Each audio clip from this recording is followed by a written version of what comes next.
Le dépôt de plainte, à l'époque, en fait, c'est une notion qui, à la Juliette d'aujourd'hui, bien sûr, paraît comme une évidence, puisque quand on discute, c'est la première chose qui revient. Mais à l'époque, j'y ai même jamais pensé. En fait, la police, ils auraient fait quoi ? Parce que dans nos têtes, concrètement, si tu te remets à l'époque, Juliette, elle est mineure, Romain, il est mineur. Pour nous, la justice, c'est pour les adultes, en fait.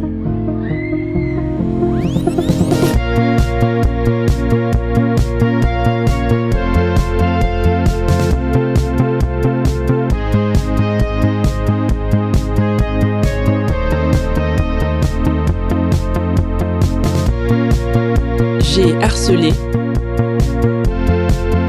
6e épisode. Et aujourd'hui, les harceleurs face à la justice.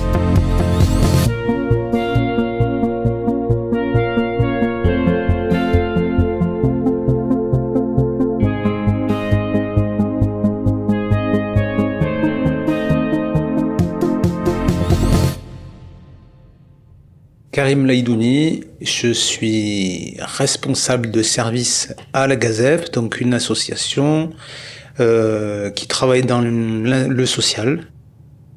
Alors simplement la médiation pénale pour mineurs, il s'agit d'une mesure d'alternative. Alors chez nous, il s'agit d'une mesure d'alternative aux poursuites qui consiste en la rencontre d'un auteur et d'une victime d'une même infraction.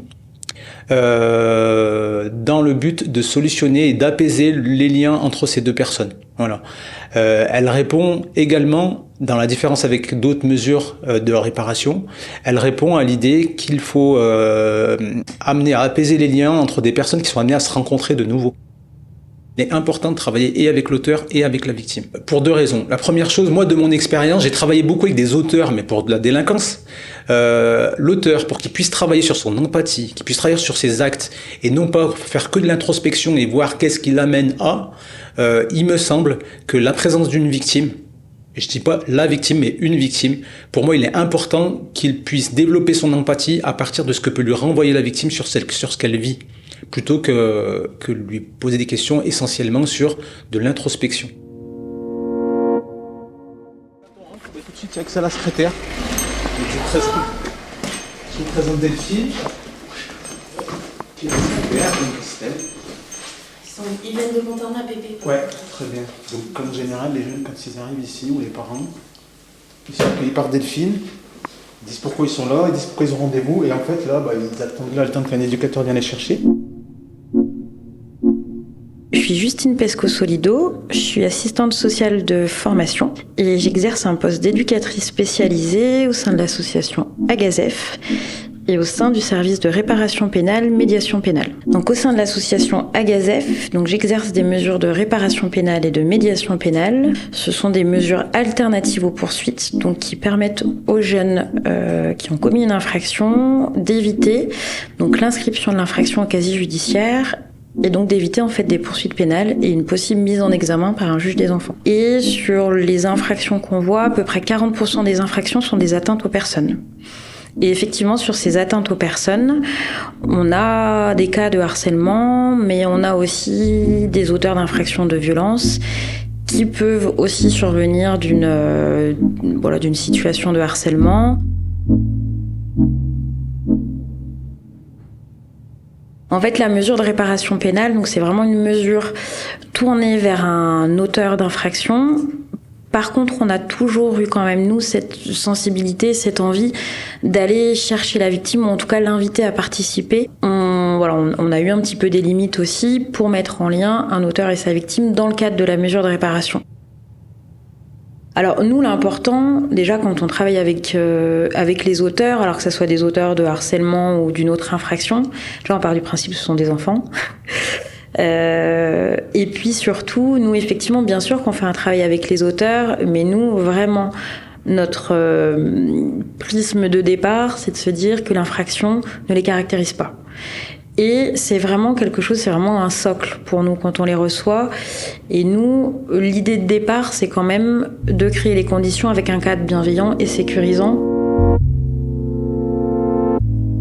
Quand un jeune mineur commet une infraction, donc il y a soit un flagrant délit et il est mis en garde à vue, soit il y a une enquête de police ou une enquête de gendarmerie et il y a une audition. Derrière cette audition, si les faits sont reconnus, en tout cas si le jeune est reconnu coupable de cette infraction, le procureur prend une décision et prend la décision d'une mesure de réparation pénale alternative aux poursuites. Le jeune ressort de la gendarmerie ou du commissariat avec une convocation pour répondre d'un rappel à la loi devant un délégué du procureur. Il leur est présenté en fait la décision du procureur qui est de leur proposer une alternative aux poursuites, donc une possibilité de s'en sortir assez bien, on va dire, en tout cas de bénéficier d'un espèce de joker et en fait d'avoir la possibilité de ne pas être poursuivis pénalement pour ce qu'ils ont fait. Si la famille accepte, parce que c'est une mesure qui demande l'accord de la famille et du jeune homme ou de la jeune fille, derrière, ils ressortent avec une convocation pour un premier entretien dans nos bureaux. L'idée, c'est de se dire, il faut pas que ça traîne trop. Dès lors, on a pris l'affaire en charge, on met en place une action assez rapide.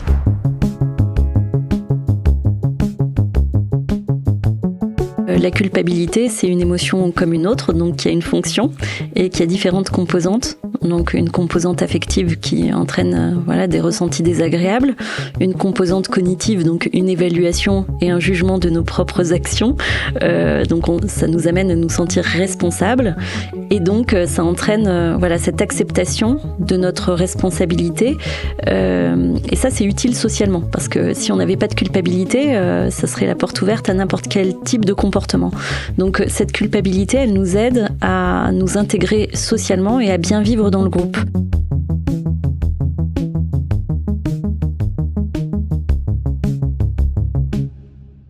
Delphine Py, je suis psychologue spécialisée en thérapie cognitive et comportementale.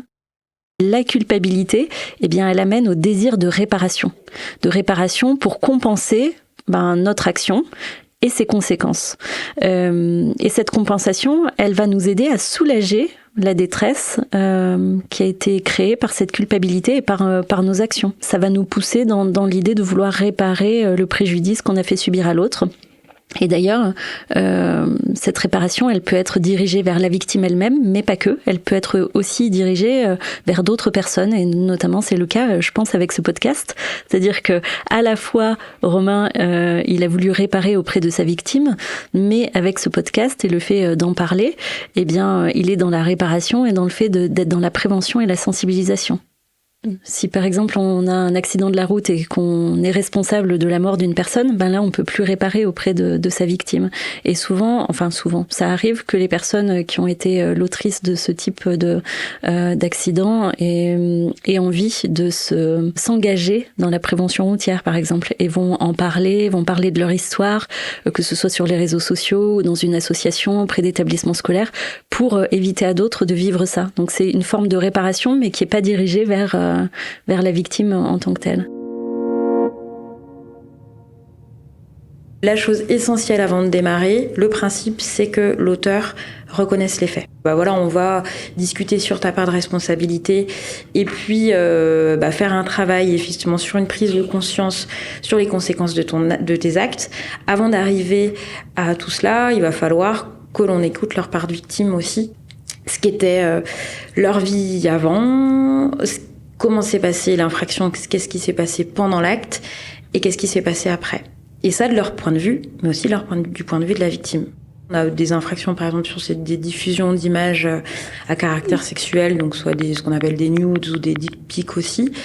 Mais c'est dans un contexte où c'est peut-être quelque chose qui a duré, du coup, d'où un petit peu ce qu'on peut caractériser comme harcèlement.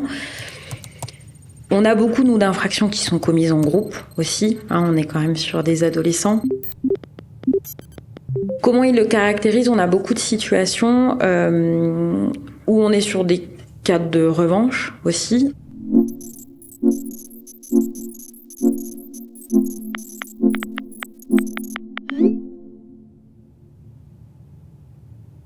Donc l'idée, c'est pas de venir les juger non plus sur ce qu'ils ont fait. Nous, on n'est pas des personnes, on n'est pas des moralisateurs. On est simplement là, nous, dans notre travail, pour rappeler l'interdit. Tu as transgressé la loi, on est là pour te le rappeler. Et au-delà d'avoir transgressé la loi, ce qu'on va travailler avec toi aussi, c'est de te rappeler que tu as commis du tort à quelqu'un aussi. Et pour prévenir une certaine récidive et pour t'aider à ne pas recommencer. Parce que nous, vraiment, ces 2 mesures-là, elles sont à mi-chemin entre la protection de l'enfance et la prévention de la délinquance.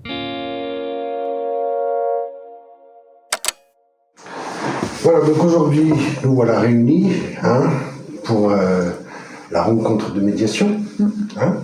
Vous avez toutes les 2 été préparées. On a fait des petits entretiens ensemble. On a abordé différents sujets. D'accord ? Vous avez des choses que vous avez envie de dire, des choses que vous n'avez pas envie de dire, des choses que vous avez envie d'entendre, des choses que vous n'avez pas envie d'entendre. Vous avez eu les mêmes préparations. Donc aujourd'hui, le but de la médiation, si on veut le rappeler, c'est que à la fin de cette rencontre, j'espère, nous espérons, pas comme on vous disait, peut-être vous soyez amis, je sais pas, ça c'est votre histoire à vous, peut-être une nouvelle histoire à construire, mais c'est surtout que si vous vous rencontrez encore dans votre espace de vie, il n'y ait plus de tension. Vous soyez dit les choses. Je rappelle quand même un peu les règles. On monte pas trop dans les tours. On peut se dire des choses, il peut avoir des émotions, c'est pas l'idée. On peut pleurer, être un peu en colère aussi, ça c'est pas grave. Mais on se parle poliment, on se parle calmement, on essaye, et pas d'insultes. Mais ça, ouais, vous étiez plutôt d'accord avec ça, Nous, notre travail, ça va être de conduire des entretiens éducatifs, le premier en présence des parents, ensuite individuellement, afin de recueillir la parole de l'enfant, du jeune, et de voir un peu où il en est dans sa compréhension de l'acte commis. Moi, je m'appelle Nourdine Sandal, j'ai 53 ans, et je suis donc éducateur spécialisé pour l'association Agazef dans le service de réparation médiation pénale. Mon travail, c'est de recevoir les jeunes qui ont été envoyés par le parquet de Saint-Étienne dans le cadre de la réparation pénale parce qu'ils ont commis un acte, une infraction.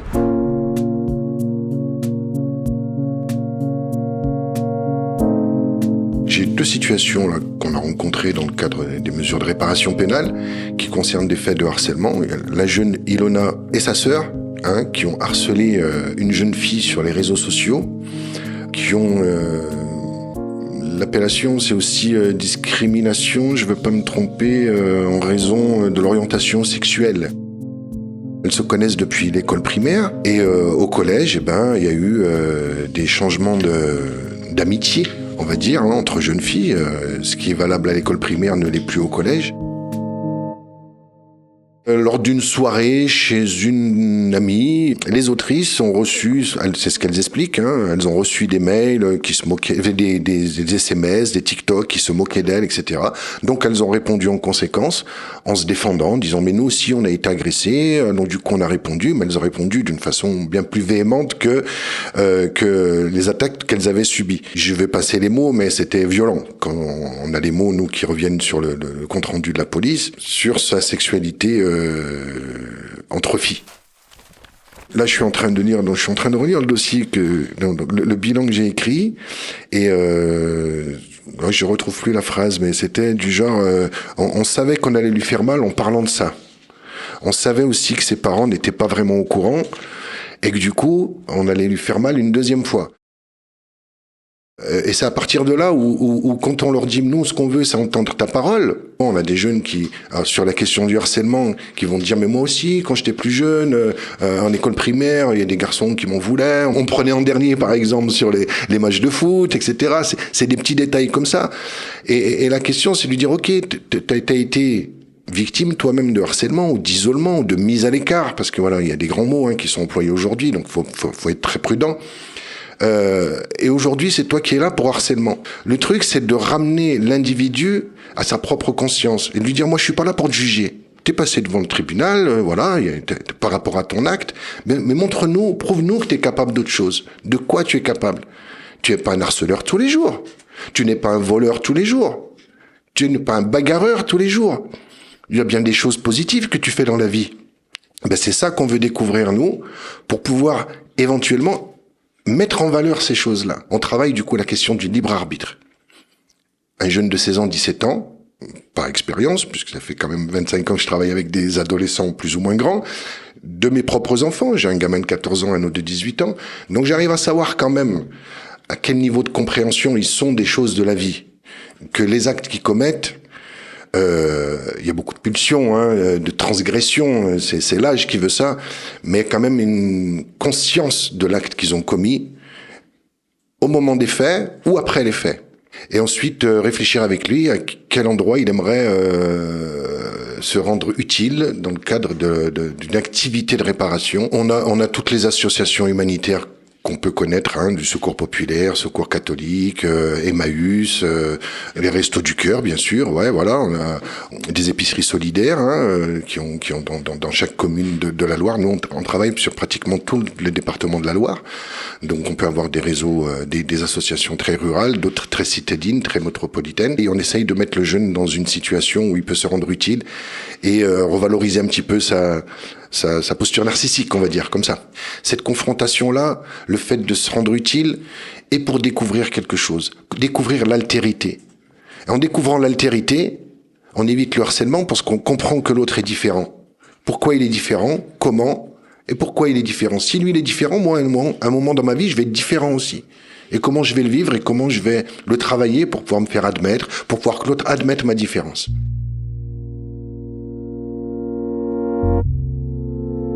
Alors, Ilona, elle a fait son stage dans une association caritative de sa ville. Donc là, avec un bénévole, elle a été chez des gens qui sont repérés par l'association et donc faire de la rencontre. On travaille l'empathie, quoi. On va chez les gens, on pose des questions, on brise la solitude, on amène à manger. C'est pas rien. Moi, je sais pas si on peut enseigner l'empathie.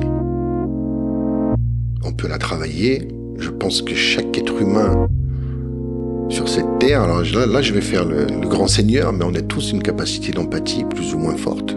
Je pense qu'on est là tous avec nos émotions. Enseigner l'empathie, je vois pas comment on peut faire. La souligner, l'expliquer, dire ce que c'est, pour que chacun puisse comprendre en quoi ça consiste.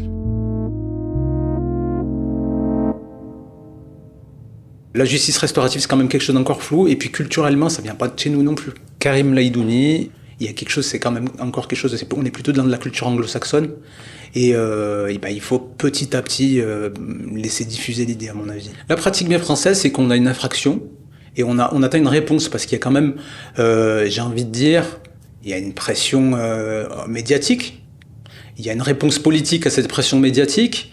Il y a le besoin aussi, alors je ne veux pas être trop provocateur, mais le besoin aussi de répondre par des chiffres à des actes et à des faits. Par exemple, la réparation pénale, la médiation pénale, on est sur l'alternative aux poursuites. L'alternative aux poursuites, ça permet de répondre rapidement à des actions, à des infractions, sans forcément qu'il y ait de poursuites et qui prennent du temps, mais on répond rapidement et ça permet d'avoir un taux de réponse pénale on va dire, élevé aujourd'hui pour les mineurs, parce qu'on a plus de 90% depuis que les alternatives aux poursuites existent, de réponse pénale, de taux de réponse pénale aux infractions. La justice restaurative serait considérée comme une non-sanction, parce qu'on n'a pas de mandat, et parce que ça rentre pas dans le cadre des réponses pénales. Ce que j'imagine moi aujourd'hui, c'est qu'une fois que les personnes sont repérées, qu'on puisse travailler à partir des pratiques de justice restaurative dans les écoles pour pouvoir faire des entretiens préparatoires. C'est-à-dire on confronterait les gens, mais on les confronterait après des entretiens préparatoires où ils seraient préparés à la rencontre. Deuxième chose, je trouve que c'est dommage quand même qu'on en arrive à des plaintes. Moi je pense qu'on est en train de former des adultes qui n'auront pas pris l'habitude d'être bienveillants les uns vers les autres, qui n'auront pas pris l'habitude de repérer le mal-être de l'autre. Et il s'agit là d'une éducation à long terme sur ce jeune public.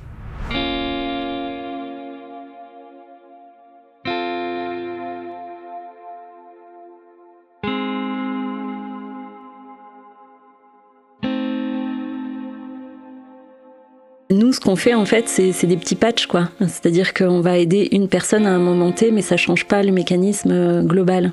Que ce soit vraiment pour mettre en place vraiment une politique anti-harcèlement et d'être dans le zéro tolérance, il faut des moyens humains, des moyens financiers.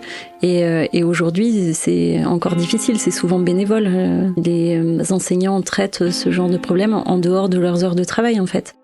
Moi, ma fille a été victime de harcèlement, par exemple. Et alors, moi, j'ai éprouvé énormément de culpabilité parce que, en tant que psy, je me suis dit, j'aurais dû voir. Et j'ai mis, je crois, deux mois à m'en rendre compte. Même en tant que psy, on n'est pas protégé contre ça pour ses enfants, en fait.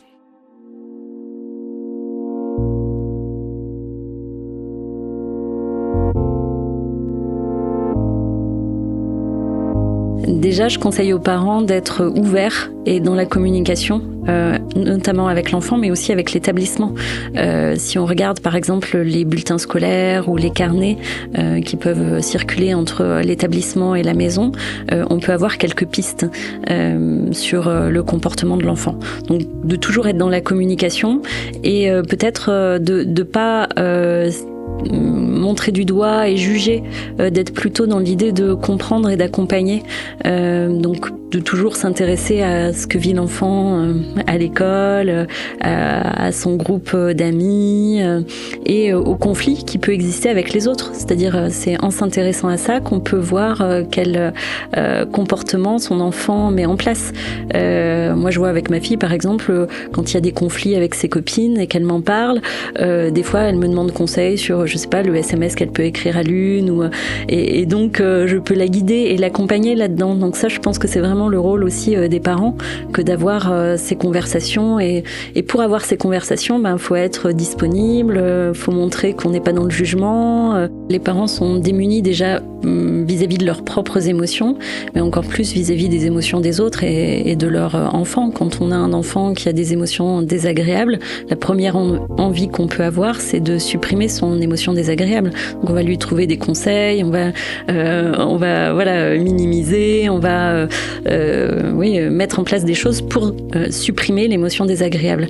Alors que le but, c'est peut-être au contraire d'écouter et d'être dans cette écoute active, bienveillante, sans forcément trop réagir et de faire confiance à son enfant.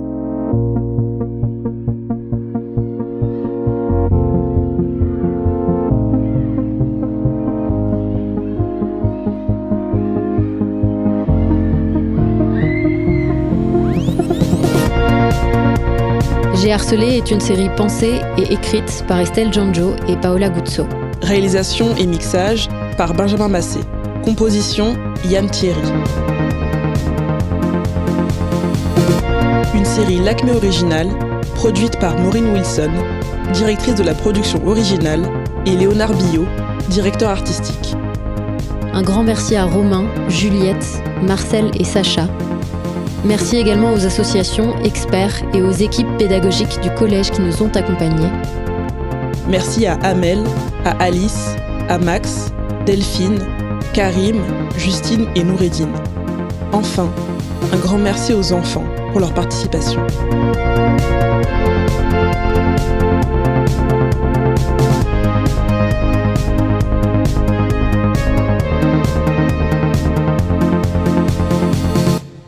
Si vous êtes victime ou témoin de harcèlement ou d'harcèlement numérique, vous pouvez appeler le 30 18, numéro national pour les victimes de violences numériques.